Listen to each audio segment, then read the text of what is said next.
not really going to be prioritized by any of the teams in the first phase. Heck, we might even, we might even actually see it ignored completely in the draft for game number 2. Joy is a bit of a gimmick hero. That's what I call her, right? Because it's all about just distracting the enemy team. Anyways, though, I do want to talk a little bit about this XP lane or just Blacklist International's draft, because in a lot of their drafts here, we usually see that Fredrin is used as a flex pick. Not for Blacklist, though.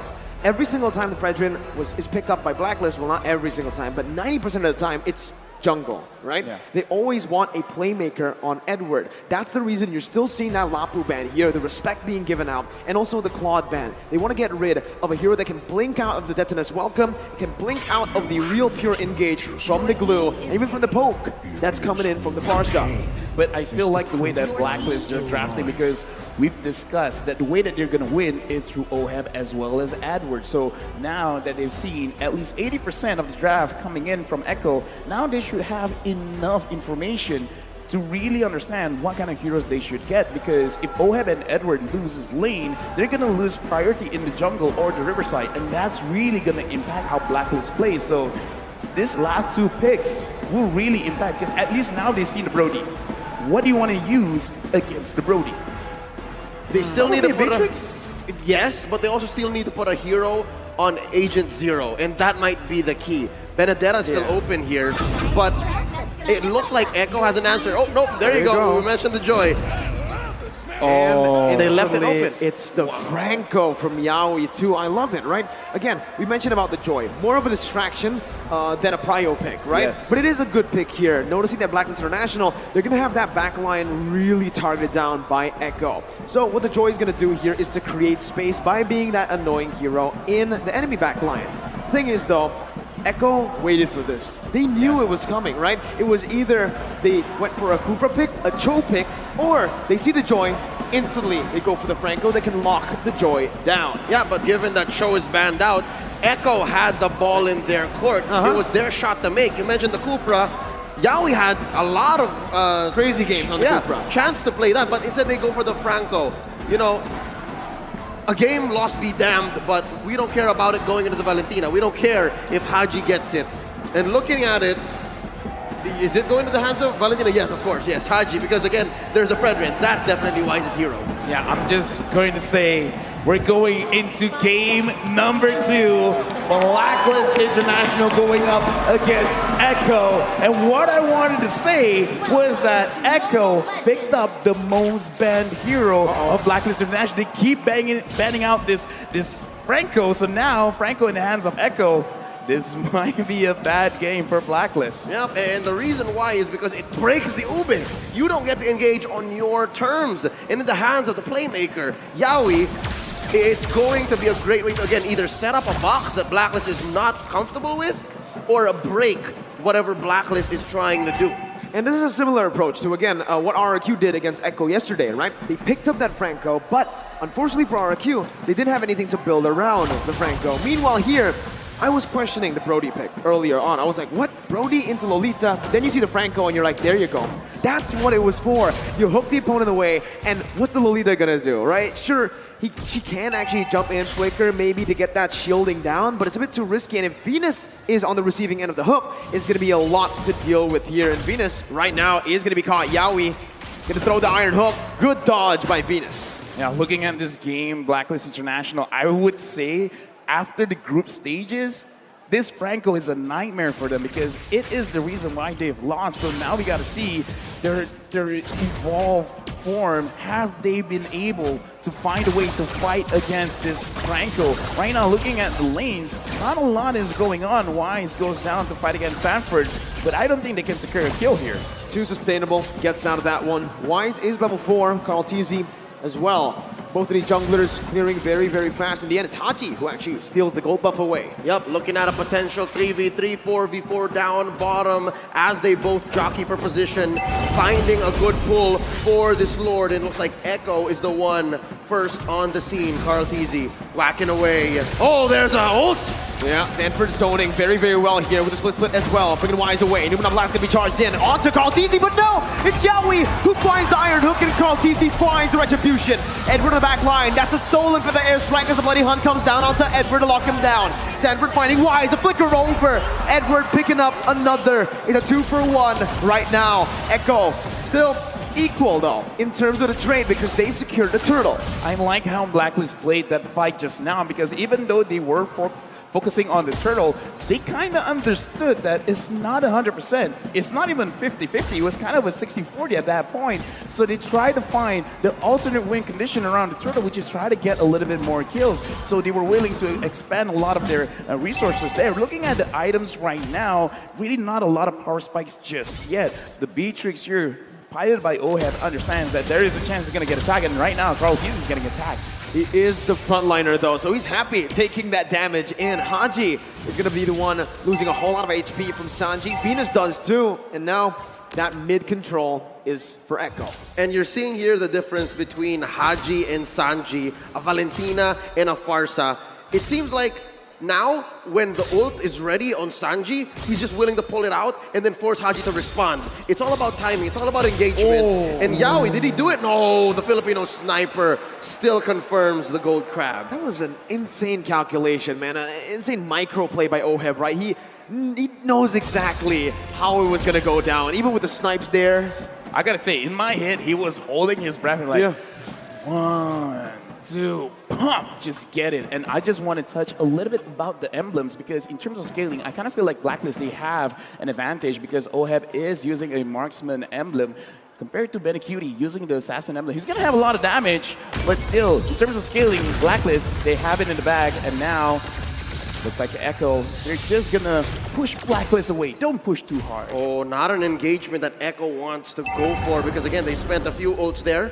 Mind you, Yowie still has the Bloody Hunt, still has a hook waiting on him. Benecutie as well, torn apart memory, goes for a pull. Numenor Blast charged up by the Queen. That is welcomed by Carl TZ.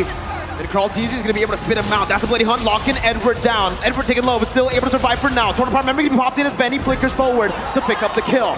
Turtle over to Blacklist right now as Sanford jumps in with split, bringing Venus back for the damage to come through once again. Sanji picking up.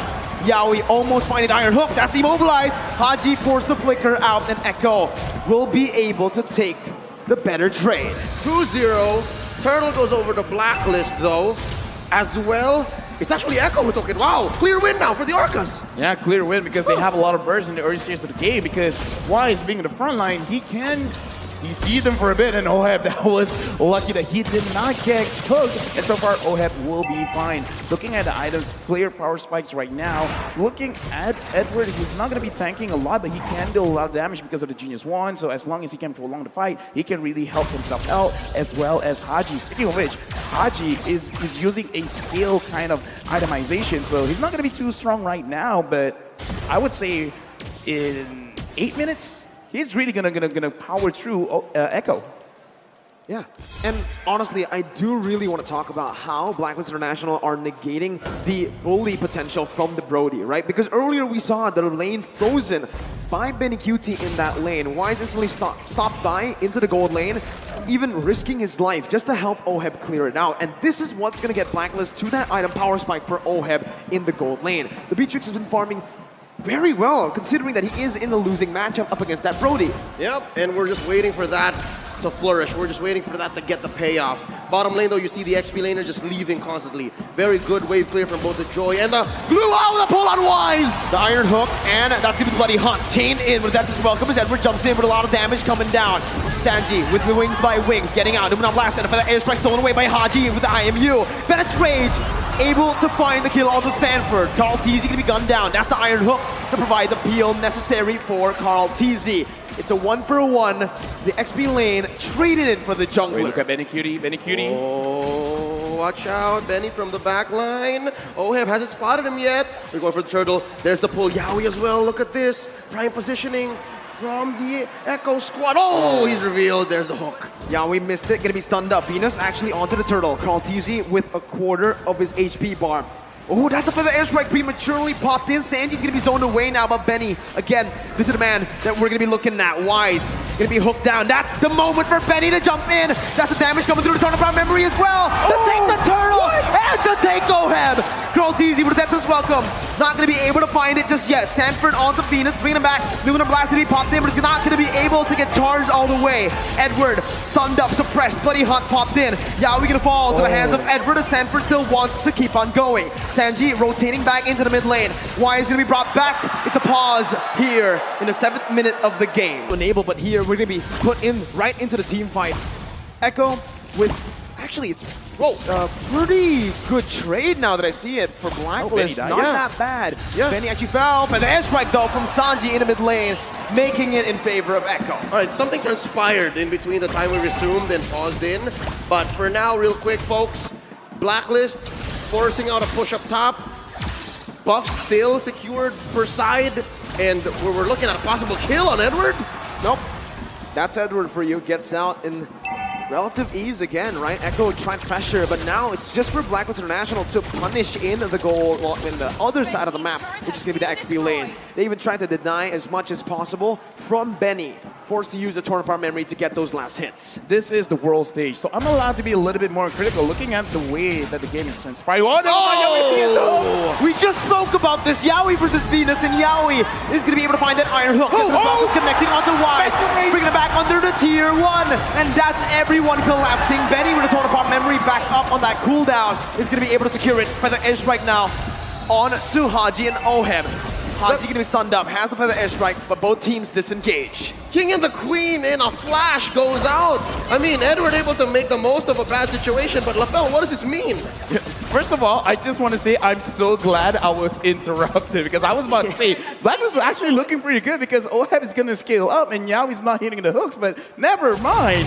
Yaoi got a very crucial hook, and the thing is, this is the time where Benny Cutie, I would say, is almost at his max because he already has his Blade of Despair as well as the Fury Hammer. Enough penetration, enough raw damage. This is the time you force the fight. This is not about waiting. If you see an opportunity, just go for it. And it looks like Blacklist has already found their window. Haji pulling out Sanford, Carl Teasy losing the pull battle against Wise. Blacklist have a small favorable position over the Lord. It's closer to the south, closer to Wise. If they spot on my Venus, Yaoi throws out a hook. And now the Lord dance continues. It's a very slow Lord dance. It's a macro-centric play here. Mid-control. Steve fought for, and that's concealed though. Yeah, we're gonna be able to find Haji with Bloody Hunt as well. That's the damage coming through, and a turn apart memory finds its mark. The Venom Rage to follow it through. Yeah, we're gonna be taken down. Sanford jumps in with split. Venus put him on blast, stunning him up right now. Skalteezy gonna be taunted up. Kind of airstrike to the back line. Oh, it's gonna be caught. Wise now with the Appraiser's Wrath. Still able to sustain for a bit as Sanford still on that split. Jumps back away. Still going low. That's gonna be Benny dealing out of damage. Now with the turn apart memory. Benny QT with a flicker forward again. Styling on Blacklist International. That team fight could not have been better for Echo. 4 down, no clap back from Blacklist, and Echo now making a beeline straight for this Elemental Lord. Okay, now Edward coming in, not gonna be able to steal, but yeah, in this game, objectives are important. And Sanford, he's gonna get chased, will he actually get down? Yaoi stops the progression of Edward, and as I'm saying, objectives are very important, but it doesn't have to be the turrets. It doesn't have to be the Lord kills our objectives as well. And again, Echo, their draft, they have a lot of big potential. So they're really using their draft to define us. I like the way that they approached it. Don't fight the Lord. Kill them first. And they did. They found bodies, pushed them all the way behind tier 2 down bottom. And it's putting on my Venus, who just hit the ranked first one, average assist 10.4 per game here in M4, into a weird position. When do I use Numenum Blast? When do I protect my teammates? When do I find a proactive spot, a window for us to clap back? And it's looking harder and harder by the minute. Echo pushes mid tier 1, and now they're threatening tier 2 as well. Watch Sanji, he's concealed. Yeah, and he pops in the feather airstrike, zoning Oheb away as Edward jumps in closer. Sanji with wings by wings, getting out. Feather airstrike being popped, Sanji flickers out. Call TZ. Finding the Deathless Welcome onto Wise, gonna be stunned up again. No, blast out from Venus out of nowhere. Sanford still in the front lines. Benny QT dealing damage right now as Edward's gonna be able to jump into the back line, but the Bloody Hunt catches Edward and a torn apart memory. Silence silences him, takes him down. Sanji with wings by wings. Oheb gonna be taken low, forced to flick around by Yaoi. And Sanford flicker forward. Now, Echo still on the march with another airstrike taking Venus down. Haji is all alone, terrifying Yaoi. Still able to survive with Iron Hook. Connects again, and Echo have wiped out Blacklist International. They're looking for the end. No minions on the board. They're forced to back away. 5 for 1 plus 2 major objectives pushed in by the Orcas. This is both discipline and ruthlessness. LaFell, where'd they pull this from?